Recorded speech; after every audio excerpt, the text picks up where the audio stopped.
नमस्कार। आज हम लोग बात करने जा रहे हैं कपालभाति क्रिया की। सबसे पहली चीज़ तो आप ये समझिए कि कपालभाति को असल में कपालभाति कहते क्यों हैं। देखिए, कपाल असल में संस्कृत भाषा का शब्द है जिसका मतलब होता है खोपड़ी या कि फिर सिर के अंदर के सभी ऑर्गन्स, और भाति का मतलब होता है तेज पैदा करना, यानी या तो उसको शार्प कर देना या फिर उसको एनर्जाइज कर देना। और देखिए, इसी से कपालभाति शब्द का एग्जैक्ट मतलब होता है कोई ऐसी चीज़ या फिर कोई ऐसा काम जो खोपड़ी पर या खोपड़ी के अंदर सभी ऑर्गन्स में तेज पैदा करे। अब ज़रा ये भी समझ लीजिए कि ऐसा होता कैसे है। देखिए, होता ये है कि जब हम सांस लेते हैं तो बहुत सारे नैनो पार्टिकल हमारी नाक के जरिए हमारे शरीर में अंदर चले जाते हैं, क्योंकि हमारी जो नाक होती है हमारे सिर के सभी सिराओं के का मेन एंट्री गेट होता है, और सभी नैनो पार्टिकल्स जो हमारी नाक के जरिए हमारे शरीर में अंदर जाते हैं वो सबसे पहले धीरे धीरे हमारे दिमाग पर असर करते हैं।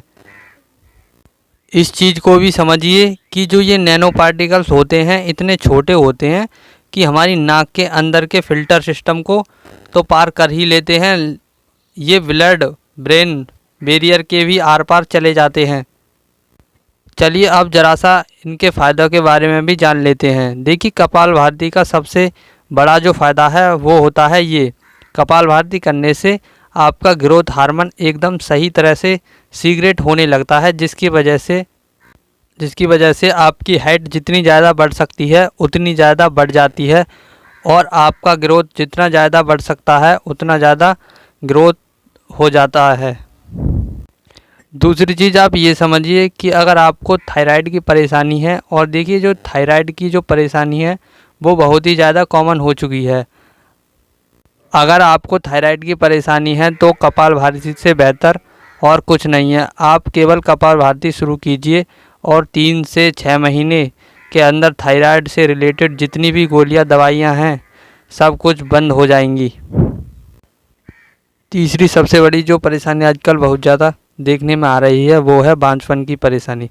और देखिए, इसी से कपालभाति करने का तीसरा सबसे बड़ा फ़ायदा ये होता है कि कपालभाति करने से हार्मोन जो हैं ट्रिगर हो जाते हैं, जिसकी वजह से जितना ज़्यादा फ़ायदा औरतों को होता है उतना ही आदमियों को भी होता है। यानी औरतों में जो एक्स सेल होते हैं वो बहुत ही ज़्यादा हेल्दी भी हो जाते हैं और बहुत ही ज़्यादा रिस्पेक्टिव भी हो जाते हैं। और आदमियों में ये फ़ायदा होता है कि स्पर्म सेल जो हैं उनकी मोटिलिटी बहुत ही ज़्यादा बढ़ जाती है।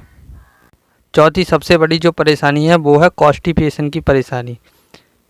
अब देखिए, जब आप कपालभाति करते हैं तो आपके शरीर का वो हिस्सा जो सबसे ज़्यादा एक्टिव हो जाता है वो होता है आपका पेट। उसी से कपालभाति करने का सबसे बड़ा फ़ायदा ये होता है कि कपालभाति करने से डाइजेस्ट सिस्टम बहुत ही ज़्यादा मजबूत हो जाता है।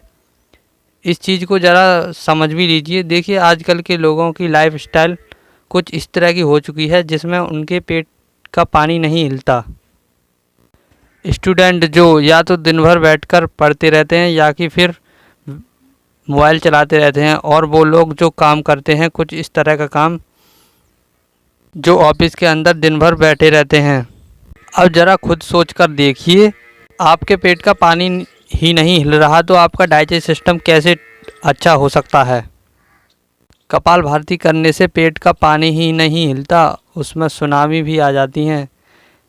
इस चीज़ को भी समझिए। किसी को कपालभाति करते हुए अगर 1 साल से ज़्यादा का समय हो चुका है, उसका डाइजेस्ट सिस्टम इतना मजबूत हो जाता है कि या फिर चाहे वो कुछ भी खा ले हर चीज़ हजम हो जाती है।